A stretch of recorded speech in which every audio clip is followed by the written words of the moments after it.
তোমরা অনেকেই এটা শোনার জন্য বসেছিলা যে ভাইয়া লাস্টে, হ্যাঁ শোনো, তোমাদের লাস্টে একটা আমার মাঝখানে মোটিভেশন হাবিজাবি অনেক শুনছো, কিন্তু ব্যাপারটা হচ্ছে যে দিন শেষে আনন্দের অনুভূতিটা কেমন, আসলে আনন্দগুলো কখন আমাদের মনে হয় যে আসলে এই জিনিসটা পাইছি বা এই জিনিসটা অ্যাচিভ করছি।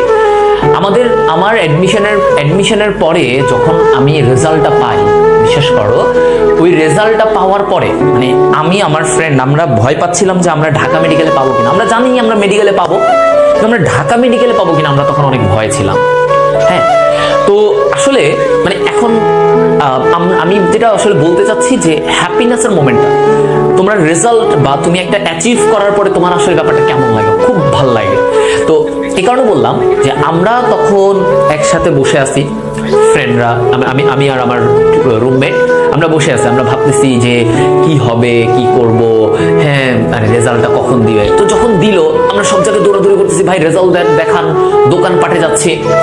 আমাদের কাছে তখন অ্যান্ড্রয়েডটা ছিল না, তো ভাই দোকানপাটে যাচ্ছি, তো দোকান বলে যে না না ভাই ব্যস্ত, দেখায় না।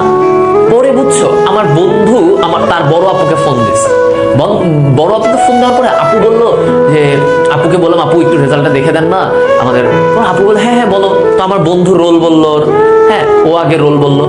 তো রোল বলার পরে আপু চিল্লে উঠলো, ওর নাম ছিল রিফাত। রিফাত তুমি তো ঢাকা মেডিকেল কলেজে চান্স পাইছো।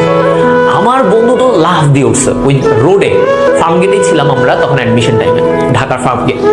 ও তো চিল্লায় উঠছে ইয়েস। ওইদিকে চিন্তা করো, আমি তো বসে আছি, আমি তো ভাবতেছি আমি খুশি যে আমি ওরে কতক্ষণ, কিন্তু আমি তো আছি যে আবার কি রেজাল্ট। তো ও কিছুক্ষণ করার পর ও দেখলো যে হ্যাঁ ও তো আসলে এক্সাইটমেন্টে দিচ্ছে।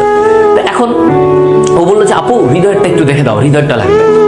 তো আমি তখন আপুরে বললাম আপু এই রোল একটু দেখেন। আপু ওই পাশ থেকে মোবাইলে, তো আপু চিল্লায় উঠলো তুমিও ঢাকা মেডিকেল কলেজ। তো এই যে ব্যাপারটা, তখন আমরা দুইজন তো পাগল, মানে দিশেহারা, রাস্তার মাঝখানে নাচানাচি শুরু করে দিছি, বুঝছো। এই যে তখনের যে আমাদের এনার্জি, আমরা লাফালাফি শুরু করছি, মানুষ তো ভাবতেছি পাগল নাকি এরা লাফালাফি করতেছে কেন। তো অনেকে জিজ্ঞেস করছে এই কি করতেছো এরকম। তা আমি বললাম আমাদের মেডিকেলের রেজাল্ট দিচ্ছে, আমরা দুজনেই একসাথে ঢাকা মেডিকেল কলেজে। অ্যান্ড ট্রাস্ট মি, এখন আমাদের একসাথে আমাদের চলাফেরা উঠা বসা আমরা দেখি, একসাথে ক্লাস করি, ভালো লাগে সেই মোমেন্টগুলো। এখনো মনে হয় যে এই স্টুডিও থেকে ঠিক 5 মিনিট হেঁটে গেলে আমার ওই রোডটা, আমাদের এই স্টুডিও থেকে আমার ওই যেই জায়গায় আমার রেজাল্টটা বের করছিলাম জানছিলাম, সেটা 5 মিনিট হেঁটে যাওয়া লাগে।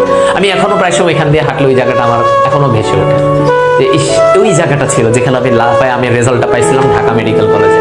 এবং আমরা দুইজনে একসাথে অনেক পরিশ্রম করছি, এবং একসাথে রেজাল্ট পাওয়ার পরে আসলে আমাদের থেকেও খুশি মনে হয় ওই দিন পৃথিবীতে আর কেউ কম ছিল। এবং আমরা দুইজন একই একটা স্ট্র্যাটেজি নিয়ে আগাইছি, দুইজনের গোল এক ছিল, দুইজনের এফোর্ট, দুইজনের পরিশ্রম এক ছিল, and we got our result. হ্যাঁ, আমরা কিন্তু এমন না যে পুরো মনে করে ইন্টার লাইফে 2 বছর কোপায় পড়ছি, এমন না। আমি আগেও অনেক জায়গায় বলছি আমি ইন্টার লাইফে ফার্স্ট ইয়ারে অনেক নর্মাল এভারেজ পড়াশোনা করছি, কোনো রকম চালাইছি, বাট সেকেন্ড ইয়ারে আই ওয়াজ লাইক হেল। অনেক স্টুডেন্টরা আছে ফার্স্ট ইয়ার থেকে কোপায় পড়ে, গুড, ভেরি গুড, কিন্তু আমি এটা পড়ি নাই, বুঝছো, আমি এটা করি নাই। তো আমার যেটা হয়েছে যে আমি এই কারণে সেকেন্ড ইয়ারে প্রচুর পাগলা পড়াশোনা করছি। এইচএসসি 4-5 মাস আগে প্রচুর পাগলামি করছি, পড়া মানে একদম সব বই খেয়ে ফেলছি, যত রাইটার বই আছে, বায়োলজি, কোনো কিছু বাদ নাই। আলিম স্যারের বোটানি পর্যন্ত পড়ছি, আবুল হাসান স্যারের বোটানি পড়ছি, আলিম স্যারের বোটানি পড়ছি, মাজেদা বেগম ম্যাডামের বোটানি পড়ছি। জুওলজি 3 রাইটার সেম, আলিম, আজমল এবং মাজেদা ম্যাডাম, কোনো কিছু বাদ নাই। কেমিস্ট্রি 2টা করে রাইটার মিনিমাম পড়ছি, ফিজিক্স সেম, তপন, ইসা।